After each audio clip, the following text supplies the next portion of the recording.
নমস্কার বন্ধুরা, welcome to ultimate English. আজকে আমরা আপকামিং ডাব্লিউবিসিএস এবং মিসলেনিয়াস মেইনের জন্য একটা ভালো লেভেলের ট্রান্সলেশন করব। অ্যাজ ইউজুয়াল আমরা সবার প্রথম প্যাসেজটা পড়ে নেব। বলছে, তিনি হঠাৎ জোরে একটা হাঁচি দিয়ে জেগে উঠলেন। তখন চারপাশে ধূসর সকাল। নদীর পাড়ে চলছে আনন্দ উল্লাস, হাসি, চিৎকার আর দৌড়ঝাঁপে মুখর চারিদিক। এলভেরা তখন পিপে জুড়ে ভেলা তৈরি করছে, আর একটু পরেই সেই ভেলা নদীপথের লেক টাউনের দিকে রওনা হবে। তিনি আবারও হাঁচলেন। এবার আর গায়ে জল ছিল না, তবে ঠান্ডায় সারা শরীর কাঁপছিল। জমে যাওয়া পা নিয়ে তিনি যতটা সম্ভব দ্রুত নেমে এলেন। এখানে দেখো, পাস্ট, প্রেজেন্ট এবং ফিউচার তিনটে টেন্সই কিন্তু মিশে রয়েছে। যেমন এখানে আমরা একটা সেন্টেন্সে দেখতে পাচ্ছি হবে, তাহলে এটা কিন্তু ফিউচার ভাবলে হবে না, এটা হচ্ছে ফিউচার অব দ্য পাস্ট, কারণ প্রথম সেন্টেন্সই বলে দিচ্ছে এটা অতীতের কোনো একটা সময়ের বর্ণনা করা হচ্ছে। তো সেই অনুযায়ী আমার উইলকে উড, শ্যালকে শুড অথবা উড এইভাবে কনভার্ট করতে হবে। তো দেখো, এটাকে আমরা যদি ট্রান্সলেশন করার একটা প্রাথমিক চেষ্টা করি, এখানে বেশ কিছু শব্দ আছে যেগুলোর মানে আমাদের প্রথমে জেনে নিতে হবে। যেমন হাঁচি, হাঁচির জন্য আমরা স্নিচ শব্দটাকে ব্যবহার করতে পারি, আর জেগে ওঠার জন্যে ওয়েক আপ ব্যবহার করতে পারি। এবার এই জোরে হাঁচি, এই জোরের ইংরাজি কি হবে? কিছু যদি না পারো, তুমি লাউড ব্যবহার করতে পারো, বা আরো বেশ কিছু শব্দ ব্যবহার করা যেতে পারে। এরপর আছে তখন চারপাশে ধূসর সকাল। সাধারণত এই ধূসর শব্দটা আমরা বিকেলের সাথে বেশি ব্যবহার করি, কিন্তু এখানে যেহেতু ধূসর সকাল বলেছে, আমাদেরকে ধূসর সকালের জন্য গ্রে শব্দটা ব্যবহার করব, অর্থাৎ GREY। তবে এখানে তুমি যে শুধুমাত্র গ্রে ব্যবহার করতে চাইছো এমনটা নাও হতে পারে, কারণ এখানে আমাকে অর্থ অনুযায়ী নয়, বরং ভাব বুঝে ট্রান্সলেশন করতে হবে। এখানে ধূসর কিন্তু মোটামুটি নেগেটিভ বা দুঃখ এইসবের প্রতীককে বোঝায়। তাহলে এখানে চাইলে আমরা গ্রে না লিখে গ্লুমি শব্দটা লিখতে পারি, অথবা আমরা চাইলে ব্লিক শব্দটাও লিখতে পারি। নদীর পাড়ে চলছে আনন্দ উল্লাস, হাসি, চিৎকার আর দৌড়ঝাঁপে মুখর চারিদিক। আমি আলাদা আলাদা করে যদি লিখতে চাই, তাহলে আমরা এইভাবে বলতে পারি, there was joy and excitement along the river side অথবা বাই দ্য রিভার সাইড। এবং খেয়াল করে দেখো, হাসি, চিৎকার, দৌড়ঝাঁপ এটা তো মানুষরাই করছে, তাহলে এইভাবে লেখো যে এভরিওয়ান ইজ নয়, যেহেতু পাস্ট আছে তাহলে ওয়াজ হবে, এভরিওয়ান ওয়াজ লাফিং, শাউটিং অ্যান্ড রানিং অ্যাবাউট। এইভাবে এটাকে ট্রান্সলেট করতে পারো। এলভেরা, এলভেরা একজনের নাম, তখন পিপে জুড়ে ভেলা তৈরি করছে। ভেলা ইংরাজি হচ্ছে র্যাফট, আর পিপে বলতে এখানে আমরা ব্যারেল শব্দটাকে ব্যবহার করতে পারি। আর একটু পরেই সেই ভেলা নদীপথে লেক টাউনের দিকে রওনা হবে। একটু পরেই, এটার ইংরাজি কি হবে? তাহলে সুন আমরা লিখতে পারি এখানে। আর সেই ভেলা নদীপথে লেক টাউনের দিকে রওনা হবে, আমরা বলতে পারি that raft would start its journey on the river towards Lake Town। তিনি আবারও হাঁচলেন, তাহলে হাঁচির ইংরাজি আমরা অলরেডি বলে দিয়েছি। আবারোর জন্য ওয়ান্স মোর, ওয়ান্স এগেইন অথবা শুধু এগেইন ব্যবহার করতে পারো। এবার আর তার গায়ে জল ছিল না।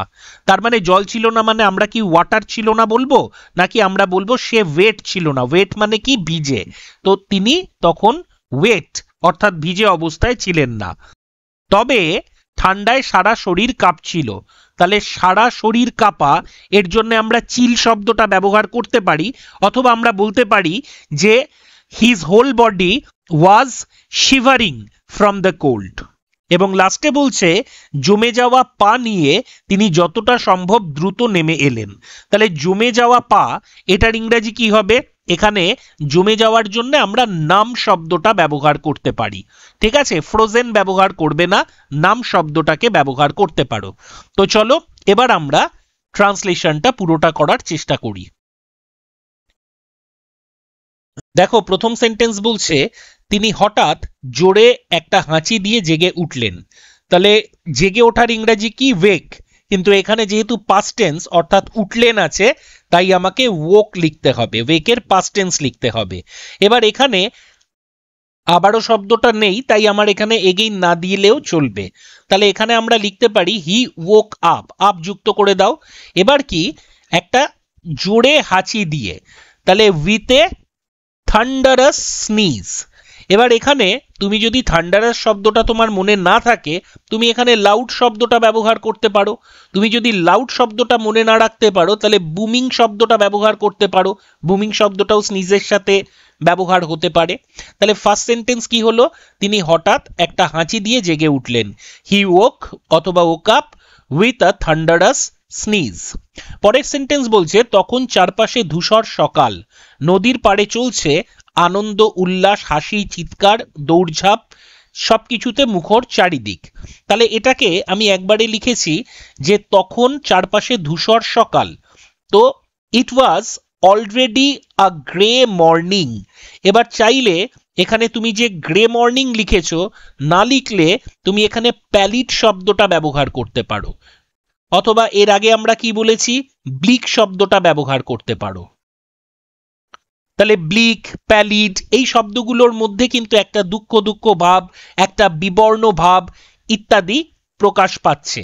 তাহলে সেকেন্ড সেন্টেন্স আমার হচ্ছে it was already a grey morning, না করে তুমি এখানে ব্লিক ব্যবহার করতে পারো, অথবা গ্লুমি শব্দটাও ব্যবহার করতে পারো। বলছে নদীর পাড়ে চলছে আনন্দ উল্লাস। এই আনন্দ উল্লাসের মধ্যেই কিন্তু হাসি, চিৎকার, দৌড়ঝাঁপ সবকিছু ইনক্লুড হয়ে যাচ্ছে। তাহলে এখানে এই যে আনন্দ উল্লাস, এটাকে আমি মেরি র্যাকেট এই শব্দটার মধ্যে দিয়ে প্রকাশ করেছি। তাহলে কি লেখা হয়েছে? And a merry racket was down by the river. তার মানে এর মধ্যেই কিন্তু পুরো বিষয়টা ঢুকে যাচ্ছে। তুমি যদি চাও তুমি আলাদা আলাদা করেও লিখতে পারো, তাতেও কোনো আপত্তি নেই। যে there was joy and excitement by the river side, এবং আলাদা করে লিখতে পারো যে everyone বা everybody was laughing, shouting, এবং চাইলে এখানে ক্ল্যামার শব্দটাও ব্যবহার করতে পারো একটা গোলযোগ ইত্যাদি বোঝানোর জন্য। আদারওয়াইজ সিম্পল লেখো and a merry racket was down by the river। এরপর কি বলছে? এলভেরা তখন পিপে জুড়ে ভেলা তৈরি করছে। আচ্ছা, এখানে এলভেরাটা দে লিখে ফেলেছি, তাহলে এলভেরা লিখবে। এবার যখন এলভেরা লিখছো, যেহেতু একজন ওয়াজ হয়ে যাবে, তাহলে এলভেরা তৈরি করছে। তৈরি করার ইংরেজি কি? মেক। যেহেতু এটা কন্টিনিউয়াস টেন্স করেছি, ওয়াজ করেছি, তাই জন্য মেকিং লিখেছি। তাহলে কি মেক করছিল? মেকিং আ র্যাফট। র্যাফট মানে হচ্ছে ভেলা। তাহলে কি দিয়ে ভেলা তৈরি করছে? অফ ব্যারেলস লিখতে পারো, অথবা আউট অফ ব্যারেলস লিখতে পারো। আর একটু পরেই সেই ভেলা নদীপথে লেক টাউনের দিকে রওনা হবে। তাহলে কোনো দিকে রওনা হওয়ার জন্য আমরা টুও লিখতে পারি, টুয়ার্ডসও লিখতে পারি। এখানে আমরা টু লিখেছি, চাইলে বেটার এক্সপ্রেশন টুয়ার্ডস হবে, কারণ টু বোঝায় হচ্ছে ডেস্টিনেশনকে, আর টুয়ার্ডস বোঝায় হচ্ছে ডিরেকশনকে। তাহলে আর একটু পরেই ইংরেজি কি? অ্যান্ড সুন। সেই ভেলা, সেই ভেলা বলতে দ্যাট র্যাফট লিখতে পারি, কিন্তু আমরা র্যাফটের কথা আগের সেন্টেন্সেই উল্লেখ করেছি, তাই নাউনকে রিপিট করব না, প্রোনাউন লিখব, তাই জন্য লিখলাম ইট। এবং খেয়াল করে দেখো, সেই ভেলা রওনা হবে, মানে হওয়া উচিত ছিল ফিউচার টেন্স, উইল লেখা উচিত ছিল, কিন্তু যেহেতু পাস্টের ঘটনা, উইল না লিখে আমরা এখানে উড ব্যবহার করলাম। কি লিখলাম? It would be steered off down the stream. অর্থাৎ এটা কোন দিকে যাচ্ছে? তোমার লেক টাউনের দিকে। এখানে টুও লিখতে পারো, টুয়ার্ডসও লিখতে পারো, কোনো ভুল নেই। আচ্ছা, এখানে স্টিয়ার্ড অফ শব্দটা ব্যবহার না করে এমবার্ক শব্দটাও ব্যবহার করতে পারো। তাহলে এমবার্ক লিখলে কি হবে?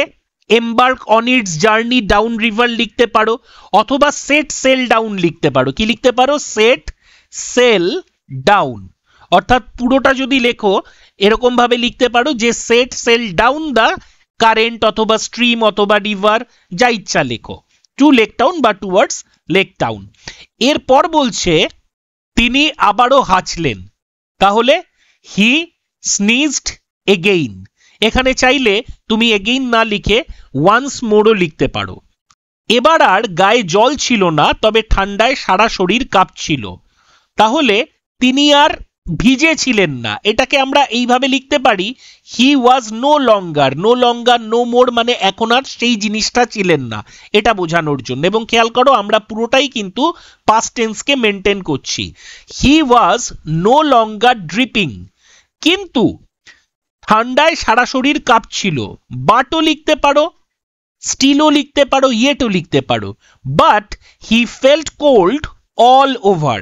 এবার তুমি যদি একটু অন্যভাবে এক্সপ্রেস করতে চাও তাহলে তুমি ক্লিং শব্দটা ব্যবহার করতে পারো। ক্লিং নয়, অ্যাকচুয়ালি পাস্ট টেন্স ক্লাং হবে, অর্থাৎ চিল। এই চিল মানেও হচ্ছে সেই ঠান্ডা, ঠিক আছে? ক্লাং টু হিম বা চিল ক্লাং, এইভাবেও সেন্টেন্সটাকে লিখতে পারো। অথবা তোমরা লিখতে পারো যে শিভার র্যান থ্রু হিজ বোনস, অর্থাৎ তার হাড় দিয়ে একটা শীতল স্রোত বয়ে গেল, এইভাবেও সেন্টেন্সটাকে ফ্রেম করতে পারো। জমে যাওয়া পা নিয়ে তিনি যতটা সম্ভব দ্রুত নেমে এলেন। আচ্ছা, এবার নেমে আসার জন্য, হুড়োমুড়ি করার জন্য আমরা স্ক্র্যাম্বল শব্দটা ব্যবহার করেছি, তবে তুমি চাইলে ক্ল্যাম্বার্ড ডাউন, আমি বানানটা লিখে দিচ্ছি, CLAMBER, এবার পাস্ট টেন্স যেহেতু ক্ল্যাম্বার্ড ডাউন ব্যবহার করতে পারো। তাহলে কি হবে যে হি ক্ল্যাম্বার্ড ডাউন উইথ স্টিফ লেগস লিখতে পারো, অথবা লেগসের পরিবর্তে চাইলে লিম্বস শব্দটা ব্যবহার করতে পারো, LIMBS।